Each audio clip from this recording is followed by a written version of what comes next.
Good evening. आप लोग अपना नाम जो है वो रियल नेम से आइए। कुछ लोग मोबाइल के नाम से के में मोबाइल का नाम डिस्प्ले हो रहा है, अपना रियल नाम कर लें ताकि आपकी अटेंडेंस रिकॉर्ड हो पाए।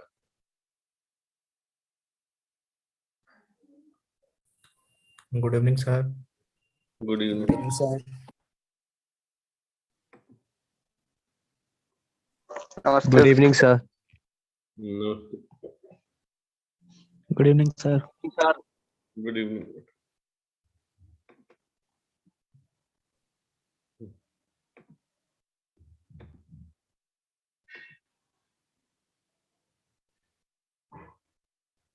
मेरी स्क्रीन डिस्प्ले हो रही है आपको? Yes sir. Yes sir. Yes sir. Yes sir. Yes sir.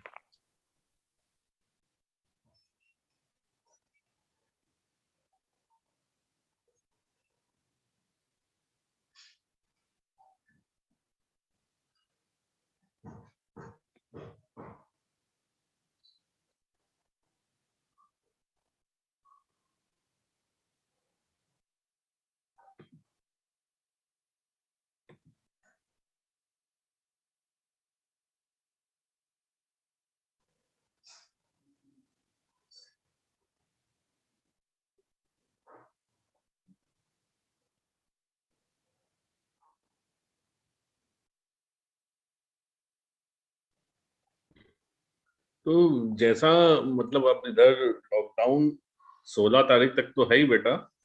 इसके बाद भी मुझको लगता है कि 31 जनवरी तक शायद ये कंटिन्यू करेगा धीरे धीरे बढ़ के। Yes, जबकि लगेगा तो 10-15 दिन का तो लगेगा ही। तो और अभी कोई लास्ट डेट आई नहीं है हम लोगों को मार्क्स डिपॉजिट करने की। इंटरनल असेसमेंट के मार्क्स सबमिट करने के लिए टीचर्स को कोई अभी डेडलाइन या डेट दी नहीं है। जी सर। तो असाइनमेंट आप अपने पास रखे रहिए। असाइनमेंट ओके की मैं जब आपको इंफॉर्मेशन दूंगा यही ग्रुप के माध्यम से, जब भी किसी दिन मैनेज होगा तो एक दिन में मैं जमा करा दूंगा। Yes sir. और वाइवा ओके अगर सर। ये ऑनलाइन आगे परस्यू करता है, अगर नेक्स्ट वीक ये बढ़ता है ऑनलाइन मतलब, तो हम फिर वाइवा ऑनलाइन ले लेंगे। Yes sir. प्रेजेंटेशन हम आपसे हाथ से आप कागज पे लिख के फोटोग्राफ हम जमा करा लेंगे अपलोड, और उसका वाइवा हम ऑनलाइन ले लेंगे। लेकिन अभी आप इंतजार करें, कोई पैनिक ना करें। कुछ बच्चों के फोन मैसेज आ रहे थे मेरे पास, तो अभी 20 तारीख तक वी विल वॉच, और नेक्स्ट वीक ही हम डिसीजन लेंगे। कुछ अभी कोई अर्जेंसी नहीं है, अभी कोई मतलब नोटिस नहीं आया है। अभी पहले सेमेस्टर 3 और सेमेस्टर 5 का एग्जाम होंगे, उन उसके बाद ही आपका कुछ होगा। तो उसमें घबराने की बात नहीं है। वो जैसा भी होगा मैं समय देके मैं उसको ले लूंगा। अभी इस वीक ना घबराएं आप, नेक्स्ट वीक उसका डिसीजन लेंगे। जैसा होगा नेक्स्ट वीक वी डिसाइड। ठीक है? Okay sir. Okay sir. और कुछ बच्चे कह रहे थे कि वो अपने घर वापस जा रहे हैं। जाएं आराम से, जो भी होगा वी विल सी टू जी इट। सर। अभी हफ्ते भर का तो टाइम है ही। जी। Yes sir. तो अब आज का टॉपिक शुरू करते हैं। अब जो भी आएगा, जो भी बच्चे अब आएंगे उनको बाद में फिर एडमिट किया।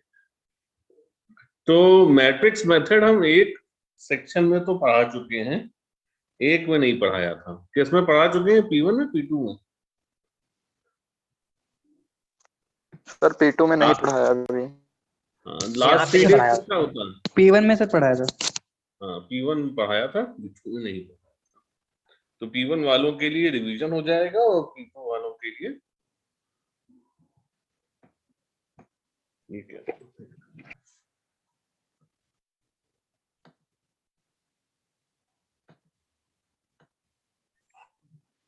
तो ये मैट्रिक्स मेथड क्लार्क जोन्स ने बनाया था, और उन्होंने एक वेव को मैट्रिक्स से कैसे रिप्रेजेंट कर सकते हैं और किसी भी पोलराइजेशन प्रोसेस के बाद जो मैट्रिक्स मिली उसको कैसे पहचान सकते हैं कि लाने वाली लाइट कौन सी थी। तो उन्होंने एक, जैसे हम लोग पहले साइन और कॉस वेव लिखते थे और एक्सपोनेंशियल फॉर्म में, तो ये वेव लिखी। वेव की पहचान ये होती है जो k के साथ टर्म होता है, यहाँ देखिए k x minus omega T है, तो k के साथ जो डायरेक्शन होगा वो डायरेक्शन ऑफ प्रोपेगेशन होगा। तो यहाँ पे वेव का डायरेक्शन ऑफ प्रोपेगेशन x है, ये x डायरेक्शन में प्रोपेगेट कर रही है वेव। ये दूसरे डायरेक्शन हैं y और z। एक सेकेंड, आवाज भी कम।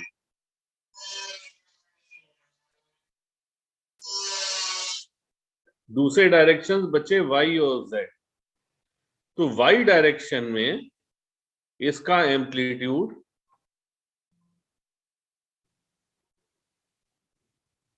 विल बी डिफाइंड बाय, ये एम्पलीट्यूड ay है y डायरेक्शन में, और displacement is equal to amplitude into oscillatory part. Oscillatory part x पे डिपेंड करेगा। ये जो क्वांटिटी ब्रैकेट में है kx माइनस ओमेगा टी, इसको हम लिख देंगे फाई x। लिखे ना लिखे कोई फर्क नहीं पड़ता, इसको हम फाई x भी लिख सकते हैं, तो हमने इसको फाई x लिख दिया। z डायरेक्शन में कोई भी डिस्टरबेंस नहीं है, इसलिए वो यहाँ पे डिस्प्लेसमेंट 0 होगा। ये प्लेन पोलराइज्ड लाइट है, इसलिए एक ही ऑसिलेशन होगा, एक ही डायरेक्शन में। दूसरे डायरेक्शन में इसका कोई ऑसिलेशन नहीं है, इसलिए z में 0 है, y में ये है y ऑसिलेशन डिस्प्लेसमेंट, और x is the direction of propagation.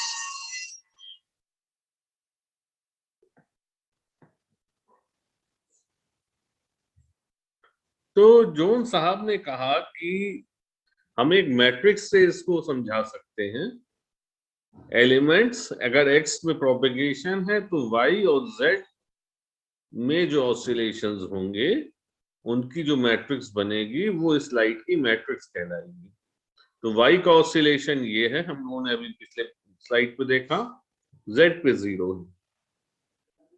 तो जैसे मैट्रिक्स अलजेब्रा आप लोग जानते हैं कि हम ये जो क्वांटिटी है इससे नॉर्मलाइज कर दें, यानी इससे डिवाइड कर दें, दोनों एलिमेंट्स को इससे डिवाइड करेंगे। जो लोग मोबाइल फोन लिए इस पे ये हाथ ना चलाइए अपनी स्क्रीन पे। तो जब इससे डिवाइड कर देंगे तो ये हमारी बन जाएगी मैट्रिक्स 1 0। तो ये 1 0 मैट्रिक्स हुई हॉरिजॉन्टली पोलराइज्ड लाइट की, चूंकि हमारा डायरेक्शन y जो है वो हॉरिजॉन्टल है, तो ये हॉरिजॉन्टली पोलराइज्ड लाइट की मैट्रिक्स हो गई।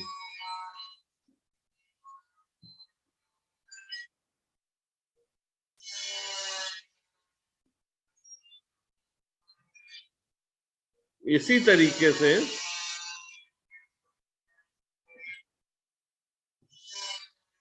अगर हम दूसरा डायरेक्शन लें कि y की बजाय z में ऑसिलेशंस हैं, तो y में ऑसिलेशन 0 हो गए, z के ऑसिलेशन में हमने एक फेज डिफरेंस पाई का ले लिया, तो ये z का ऑसिलेशन ये हो गया। फिर हमने इसको नॉर्मलाइज किया, इस जो z के ऑसिलेशन से डिवाइड किया दोनों एलिमेंट्स को, तो जो मैट्रिक्स मिलेगी वो 0 और 1 मिलेगी। यानी वर्टिकल ऑसिलेशंस के लिए, यानी वर्टिकल पोलराइज्ड लाइट के लिए जो मैट्रिक्स है, लाइट नहीं आती चेंज हो रही है सर, आपका फर्स्ट पेज ही दिख रहा है इसमें। सर आपका फर्स्ट पेज दिख रहा है सिर्फ, सबसे कुछ नहीं। ये J2 नहीं दिख रहा है, 0 1 दिख रहा है। J2 सर दिख रहा है सर सिर्फ फर्स्ट पेज दिख रहा है सर। फर्स्ट पेज दिख रहा है sir. Department of physics BSc semester second ये दिख रहा है। अब आया सर अब? सेकंड। Yes sir. अब दिखा? यस सर, अब दिख रहा है। Yes sir. हाँ सर, अब ये वाला समझ में आया? ये दिखा था कि नहीं दिखा था? नहीं कुछ सर। नहीं सर दिखा। नहीं नो सर, कुछ नहीं दिखा था। नो सर, ये नहीं दिख रहा था। सर कुछ नहीं दिखा अभी तक। सर कब से फर्स्ट साइड पे ही था। अब इस समय ये पेज दिख रहा है पहला? हाँ यस सर, ये second slide yes sir yes sir yes yes sir sir page दिख रहा है सर। तो पहले क्यों नहीं बोला?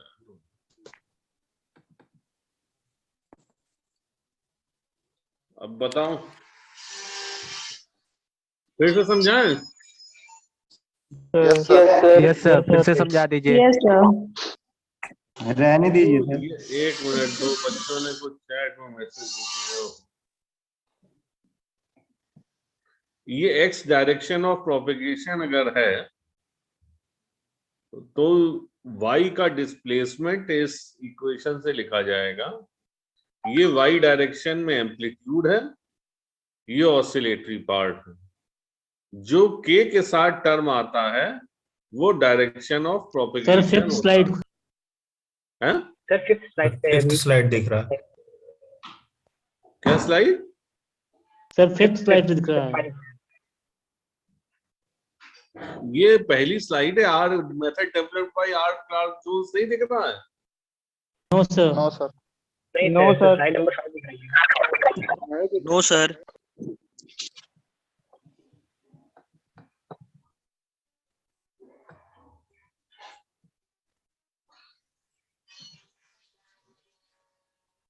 अब सर फर्स्ट स्लाइड दिख रहा है। फर्स्ट स्लाइड दिखाइए स्लाइड आ गया स्लाइड सर। है सर। सेकंड स्लाइड पे क्लिक करिए सर। पहला सेंटेंस Just- लिख के आ रहा है method developed by R Clark Jones. No sir. नहीं सर, हैं? इसमें टॉपिक कवर्ड, नहीं इसमें सर। सर मतलब सर आपका नाम लिख के आ रहा है इसमें।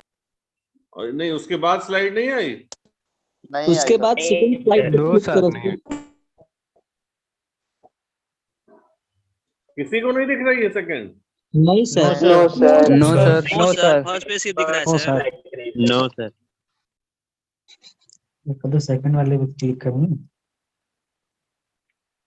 सर उसके जस्ट नीचे जो स्लाइड है उस पे क्लिक करिए। हाँ खुली हुई है भाई, हमारे उस पे जूम पे खुली हुई है। सर हम लोग में नहीं शो कर रहा है। ऐसा कैसे हो सेकंड सकता शो नहीं हो रही तो है। कर है? अच्छा 1 मिनट रुकिए फिर।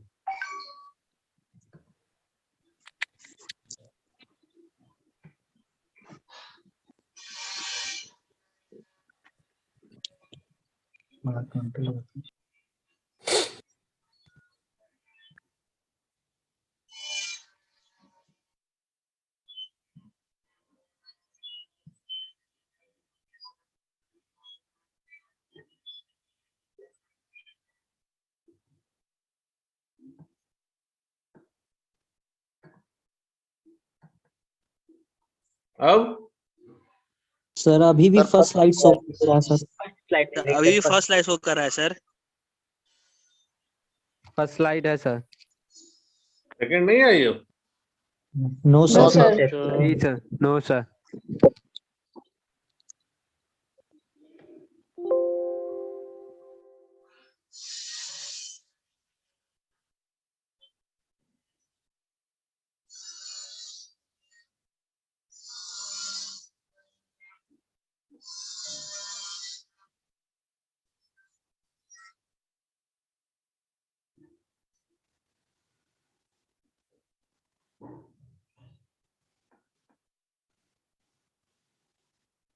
अब क्या आ रहा है?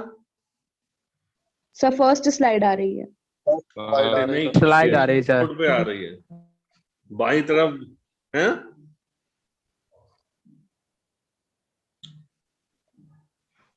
अब हाँ सर क्लिक, हाँ सर आ गया।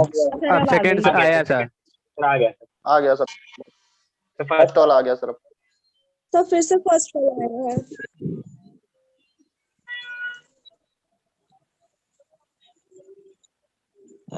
अब क्या हुआ? सर अभी भी First slide फर्स्ट दिख रही स्लाइड ही है फिर से फर्स्ट। तो स्लाइड शो मत करिए सर, आप क्लिक कर दीजिए स्लाइड पे। ऐसे ही चलाएं? यस ऐसे ही चलाएं? हाँ सर। यस सर, ऐसे ही चलाइए, ऐसे ही चलाइए सर। तो आप लोग ये देखिए, ये एक्स डायरेक्शन ऑफ प्रोपेगेशन, ये समझ में आया नहीं आया पहले बताइए? नहीं सर। नहीं ये सर, एक नहीं वेव आ है जो कि एक्स No, डायरेक्शन sir. में प्रोपेगेट कर रही है, जिसमें ऑसिलेशंस वाई डायरेक्शन में है और जेड डायरेक्शन में कोई भी ऑसिलेशन नहीं है। रहा तो ये एक प्लेन पोलराइज वेव होगी। ये जब एक्स डायरेक्शन में प्रोपेगेट कर रही है तो यहाँ देखिएगा ऑक्सीलेटरी टर्म में के के साथ एक्स आएगा, के एक्स माइनस ओमेगा टी, यानी x is the direction of propagation. ये y में चूंकि हम ऑसिलेशंस हैं तो y में इसका डिस्प्लेसमेंट होगा और ये A Y is the amplitude y direction. तो ये हमारी y डायरेक्शन में डिस्प्लेसमेंट है। के एक्स माइनस ओमेगा टी को हम फाई एक्स से सब्स्टिट्यूट कर सकते हैं और z में चूंकि कोई ऑसिलेशन नहीं है तो डिस्प्लेसमेंट 0 होगा। तो ये जो मैट्रिक्स है पहली जो बनी वो y और z displacement, x direction of propagation है तो ऑसिलेशंस y और z में हो सकते हैं। तो y का डिस्प्लेसमेंट ये है और z का 0 है।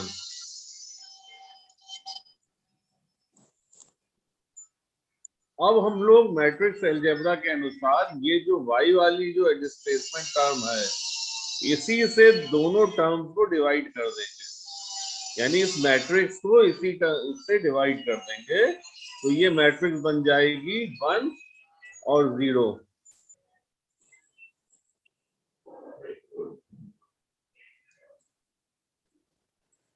तो ये जो मैट्रिक्स 1 0 है ये हॉरिजॉन्टली पोलराइज्ड लाइट की मैट्रिक्स कहलाएगी, क्योंकि हमने यहाँ पे जो ऑसिलेशन लिए थे वो हॉरिजॉन्टल डायरेक्शन में थे।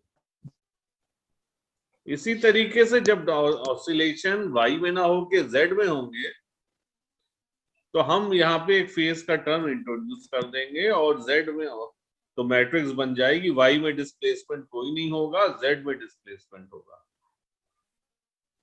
और फिर इसी से हम डिवाइड कर देंगे दोनों टर्म्स को, ये डिस्प्लेसमेंट की जो क्वांटिटी है, तो मैट्रिक्स बन जाएगी 0 और 1। तो वर्टिकली पोलराइज्ड लाइट की मैट्रिक्स हो जाएगी 0 1।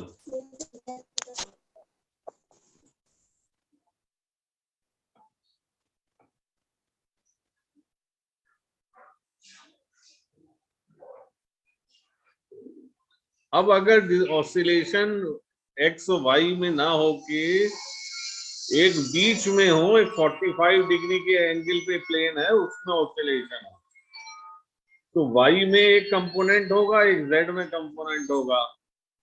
तो y वाला कंपोनेंट एक cos पाई बाई 4 होगा, एक sin पाई बाई 4 होगा। cos थीटा sin थीटा होता है ना, जैसे हॉरिजॉन्टल कंपोनेंट और वर्टिकल कंपोनेंट निकालते हैं, तो y हमारा यहाँ पे हॉरिजॉन्टल डायरेक्शन है तो उसमें कंपोनेंट हो जाएगा cos पाई बाई 4 वाला और वर्टिकल डायरेक्शन है इसमें sin पाई बाई 4 का हो जाएगा। दोनों की नॉर्मलाइज कर देंगे हम a e to the power i pi x से, तो बचेगा cos पाई बाई 4 और sin pi by. cos pi by 4 और sin पाई बाई 4 की वैल्यू रख दी, 1 बाई अंडर रूट 2 कॉमन ले लिया तो अंदर मैट्रिक्स 1 1 बची। तो ये मैट्रिक्स जो 45 डिग्री की होगी वो यूनिटरी मैट्रिक्स होगी। अब ये आप देख लीजिए कि अगर एक लीनियरली पोलराइज्ड और हॉरिजॉन्टली पोलराइज्ड लाइट को ऐड करेंगे, जो लीनियर वाइब्रेशंस थे, हॉरिजॉन्टल वाइब्रेशन और वर्टिकल वाइब्रेशन दोनों को ऐड करेंगे तो एक लीनियरली पोलराइज्ड लाइट की मैट्रिक्स बनेगी। लीनियरली पोलराइज्ड लाइट की मैट्रिक्स यूनिटरी मैट्रिक्स होती है, एक ऑक्सीलेशन y डायरेक्शन में, एक ऑक्सीलेशन z डायरेक्शन।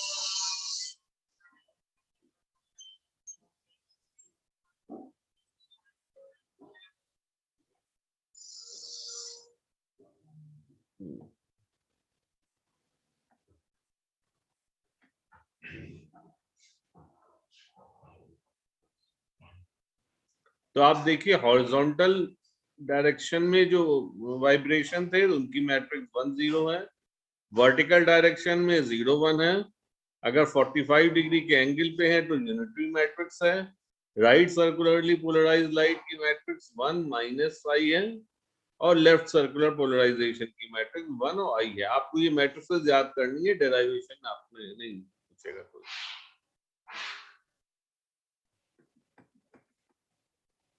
इसी तरीके से अब आप इनका यूज पहले देख लीजिए। अगर आने वाली लाइट की मैट्रिक्स ए बी है,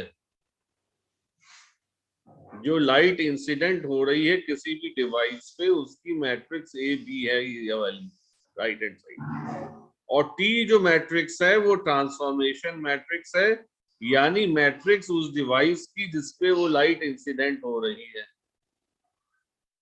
तो जो आउटपुट लाइट होगी उसकी मैट्रिक्स ये ए डैश बी डैश होगी।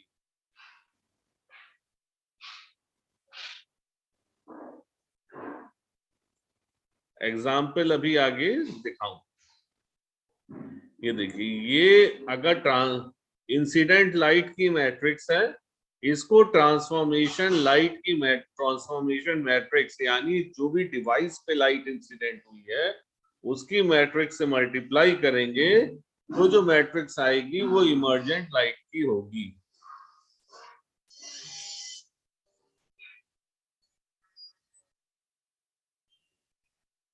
अभी आगे एग्जांपल दूंगा मैं। ये लीनियर पोलराइजर की मैट्रिक्स है जिसका ट्रांसमिशन एक्सिस हॉरिजॉन्टल है। ये लीनियर पोलराइजर जिसकी ट्रांसमिशन एक्सिस वर्टिकल है उसकी मैट्रिक्स है।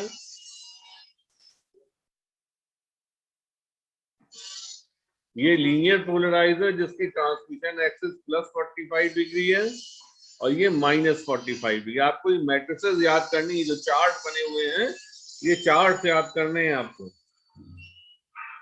इसी तरीके से quarter wave plate horizontal axis की मैट्रिक्स ये है, quarter wave plate vertical axis की मैट्रिक्स ये है, क्वार्टर वेव प्लेट ±45 डिग्री पे है तो उसकी मैट्रिक्स ये है, हाफ वेव प्लेट की मैट्रिक्स ये लास्ट में है। Horizontal vertical half wave plate से सेम है मैट्रिक्स, खाली 45 डिग्री वाली अलग है। अब इनका एप्लीकेशन देखिए। इससे सवाल आपसे पूछा गया कि एक लीनियर पोलराइजर है आपके पास जिसकी ट्रांसमिशन एक्सिस हॉरिजॉन्टल है। अब क्या होगा जबकि एक linearly polarised light of horizontal orientation उस पे पड़ेगी, यानी इंसिडेंट लाइट कौन सी हुई? Linearly polarised light of horizontal orientation. तो linearly polarised light of horizontal orientation की मैट्रिक्स ये है 1 0, ये अभी देखी थी हम लोगों ने। और linear polarizer with transmission axis horizontal की मैट्रिक्स ये हो गई। इन दोनों मैट्रिसेस को मल्टीप्लाई किया तो क्या बना? 1 0 आया, जो कि लीनियरली हॉरिजॉन्टली पोलराइज्ड लाइट की मैट्रिक्स है। तो जो लाइट जो हमें निकलेगी बाहर वो लीनियरली हॉरिजॉन्टली पोलराइज्ड होगी, ये हमने पहचान लिया इससे। तो ये मैथमेटिक्स के जरिए हमने ये पहचान लिया कि जो आउटपुट लाइट होगी वो किस तरीके की पोलराइज्ड लाइट होगी। इसी तरीके से अगर ये वर्टिकल ओरिएंटेशन की लाइट होती तो ये मैट्रिक्स होती। ये हमारा लीनियर पोलराइजर की मैट्रिक्स है, मल्टीप्लाई करेंगे जो मैट्रिक्स आएगी 0 0 0 0 का मतलब है कोई लाइट नहीं निकल रही है, there is no emergent light.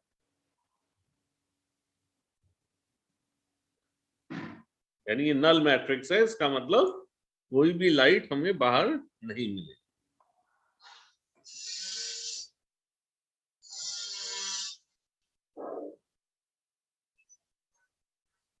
इसी तरीके से दो और एग्जांपल्स हैं सिमिलर।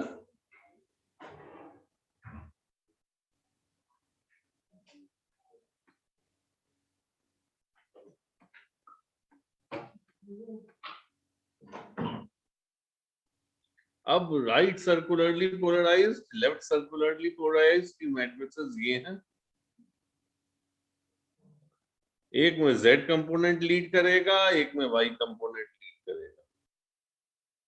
एक में Z कंपोनेंट लीड करेगा, एक में Z कंपोनेंट लैग करेगा। एक में Y कंपोनेंट लीड करेगा, एक में Y कंपोनेंट लैग करेगा। इसी तरीके से आपके पास इलेक्ट्रिकली पोलराइज्ड लाइट की भी मैट्रिसेस हैं। इलेक्ट्रिकली पोलराइज्ड राइट हैंडेड और लेफ्ट हैंडेड दोनों की मैट्रिसेस हैं। तो ये मैट्रिसेस आपको याद करनी पड़ेंगी और उनको मल्टीप्लाई करके ऑप्टिकल डिवाइसेस की मैट्रिसेस से पोलराइजर या wave plate, water wave plate की मैट्रिक्स जो भी दी गई होगी सवाल में, उससे मल्टीप्लाई करेंगे तो जो मैट्रिक्स आएगी वो कौन सी लाइट की है वो आपको पहचाननी होगी, जैसे इन एग्जांपल्स में दिया। तो ये मैट्रिक्स मेथड है पूरा, और आपके कोर्स में यही टॉपिक्स हैं। Matrix representation of plane polarised wave, matrices of polarisers और रिटार्डेशन प्लेट्स और रोटेटर्स। रिटार्डेशन प्लेट का मतलब quarter wave plate, half wave plate, और रोटेटर्स यही हैं पोलराइजर्स। और जो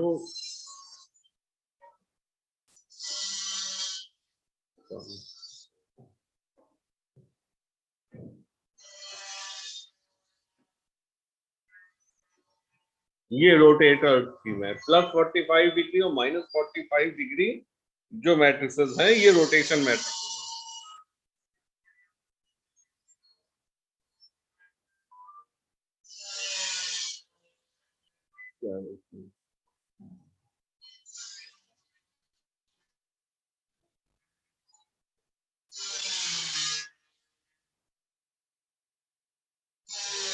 स्वयं शर्मा आपने लिखा पता नहीं, क्या मतलब, क्या चीज पता नहीं है बताइए।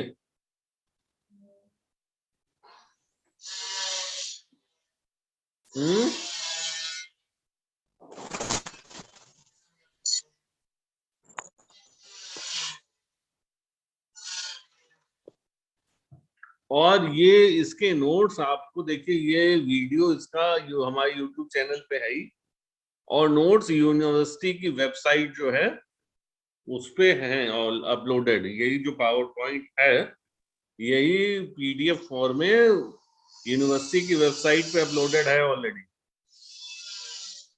ऑनलाइन स्टडी मटेरियल में देखिएगा, ओके सर, उसमें मिल जाएगा आपको यही पावर पॉइंट, और हम वीडियो लेक्चर में है।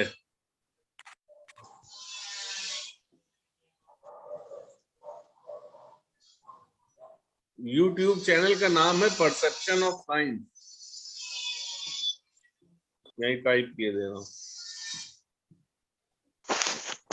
सर हम लोग को असाइनमेंट कैसे सबमिट करना है? अभी बताया था, लेट आए थे। Yes sir. Wait for further instructions, आराम करिए, अभी नेक्स्ट वीक बात करेंगे। अभी 16th के बाद उसको देख के क्या है तब आगे बात करेंगे। अभी आज कोई पैनिक नहीं। सर ऐसा कुछ है कि कल असाइनमेंट सबमिट करना है? नहीं, अभी कुछ नहीं है। अभी नेक्स्ट वीक तक आराम से बैठिए, नेक्स्ट वीक जैसा होगा वो तब डिसाइड करेंगे। Okay sir, thank you. बस आप लोग व्हाट्सएप ग्रुप पे नजर रखिएगा, क्योंकि आप लोगों को इतना भी करने के बावजूद आप लोगों में से एक सेक्शन में 40 बच्चों ने टॉपिक दिए हैं, एक में 30 ने दिए हैं। क्या इतने ही बच्चे हैं टोटल? जो टॉपिक मैंने मांगे थे, एक सेक्शन में 40 ने दिए, एक ने 30 ने दिए। तो इतने बच्चे तो है नहीं, बच्चे तो ज्यादा होंगे दोनों मिला के। सर टॉपिक किसी भी चैप्टर से हो सकता है? अभी आपने इसका मतलब दिया ही नहीं। सर एक्चुअली थोड़ा सा कंफ्यूजन था। आप क्लास नहीं आते हो बेटा? सर मैंने किए थे, बट जिस दिन आपने बोला था वो उसके लिए टॉपिक्स के लिए, so I was absent that day. कई बार बताया है कि अपने सिलेबस से कोई भी टॉपिक ले लीजिए आप। Okay sir. 2-3 बार बताया है। सर इसमें सर हाँ, वाइवा बोलो। में क्वेश्चन होल फ्लेवर से होंगे या जो टॉपिक चूज करेंगे उसमें से होंगे? ये स्टार्ट हम टॉपिक से करेंगे, उसके बाद आप जवाब जो दोगे, अगर आप मतलब वो फिर वाइवा में तो ये होता है बेटा कि पहला क्वेश्चन तो उसी से आता है, फिर अगर उसी जवाब में से क्वेश्चन निकलते हैं, लेकिन वो बेसिक लेवल के ही होंगे। मतलब ओके सर। प्रेजेंटेशन कैसे बनाना है बेटा, ये डिपेंड करेगा कि ऑनलाइन ऑफलाइन क्या होगा, ये हम नेक्स्ट वीक ही बताएंगे। अभी तो आप ऑफलाइन के लिए बना लिया होगा आपने, ब्लैक बोर्ड पे 2 मिनट समझाने के लिए। यस अगर सर। ऑनलाइन होगा Yes, तो sir. उसी को हम कागज Yes, पे sir. लिख के फोटो खींच के मंगवा लेंगे। Okay sir. ओके वो अभी डिसाइड नहीं करेंगे, अभी टाइम है उसका, तो उसके लिए ना घबराइए, नेक्स्ट वीक बात करेंगे उसकी। Okay sir. अभी आप लोगों का एक Okay, क्लास sir. में लूंगा फ्राइडे को। जी सर। एक टॉपिक पहला छूटा था, light as an electromagnetic wave. Yes sir, first topic first unit. हाँ, वो टॉपिक मैं फ्राइडे को लूंगा। Okay sir. Okay sir. और करीब यही Okay, टाइम sir. लूंगा। सर आपने जो गूगल फॉर्म दिया था, एक सेकेंड, कौन सा फॉर्म? सर गूगल फॉर्म जिसमें हम लोग को टॉपिक हाँ, सिलेक्ट हाँ, करना था, हाँ। सर उसमें मैंने सिर्फ डिफ्रैक्शन लिखा था सर। हैं? सर मैंने क्या उसमें लिखा? सिर्फ डिफ्रैक्शन लिखा था। डिफ्रैक्शन। ठीक ठीक है, ठीक है। तो डिफ्रैक्शन के diffraction- बेसिक पे आप बना लीजिए अपना ठीक है सर। सवाल। डिफ्रैक्शन से शुरू होगा। Okay sir.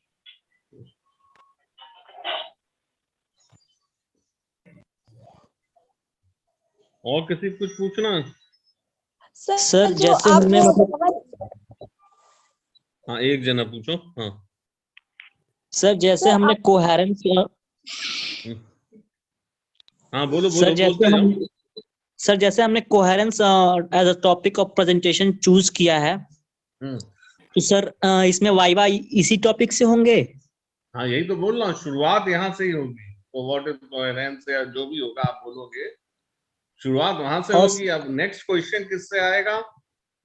सेकंड क्वेश्चन ये डिपेंड करता है कि आपका पहले का जवाब क्या है। और सर प्रेजेंटेशन जो बनाने हैं, मतलब पावर पॉइंट पे प्रेजेंटेशन जो बनाने हैं, केवल पावर पॉइंट इसी नहीं टॉपिक पे बनाना होंगे? है, क्योंकि पावर पॉइंट क्लास पे हमारे पास प्रोजेक्टर नहीं है। तो सर मतलब रफली व्हाइट पेपर पे अपने मतलब जो हम समझे अभी उस आप, हाँ, उस वही चीज ब्लैक बोर्ड पे 2 मिनट पढ़ाने लायक बना लीजिए। ओके कागज सर, के नोट्स बनाएंगे, मतलब ऐसे बनाइए कि 2 मिनट आप पढ़ा लें उस टॉपिक को। ठीक है सर। Thank you sir. और अगर ऑनलाइन होगा तो वही हम कागज के फोटो खींच के मंगवा लेंगे और फिर पूछ लेंगे सवाल। Okay sir. तो अभी आप लेकिन इंतजार कीजिए नेक्स्ट। ठीक है। हाँ, एक लड़की कुछ सवाल पूछ रही ओके थी। सर। कुछ सवाल पूछ रही थी ना कोई। सर मेरा भी सेम क्वेश्चन था कि जी सर, अभी सेम क्वेश्चन था कि जो हम लोगों को वाइवा के लिए प्रिपेयर करना था, वो पीपीटी प्रेजेंटेशन यानी पावर पॉइंट में बनाना था या फिर एज सिंपल। सो बेटा मेरा पावर कंफ्यूजन पॉइंट आप दोनों बना में। लोगे तो हम देखेंगे कैसे। क्लास में हमारे पास जी प्रोजेक्टर जी कहाँ सर, है वहां आपने पे, है ना? जी जी सर बताया क्लास में आप आपने। प्रेजेंट कैसे करोगे पावर पॉइंट? अगर ऑनलाइन हुआ तो आप प्रेजेंट कर सकते हो, लेकिन क्लास में तो पावर जी पॉइंट सर। पॉसिबल नहीं है। और ऑनलाइन में भी अगर हर बच्चे को हम होस्ट बनाएंगे और उसमें टाइम बहुत वेस्ट होता है। तो ऑनलाइन भी अगर हम करेंगे तो पहले मंगा जी लेंगे, सर। हम देख लेंगे और फिर उस पे वाइवा लेते जाएंगे। Yes sir. ठीक है बेटा, टाइम खत्म हो रहा है। आज थोड़ा ये Yes, sir. पहला दिन था तो थोड़ा हमारा लैपटॉप भी ट्यून्ड नहीं। Okay sir, next thank you. Class से it will be tuned. Good evening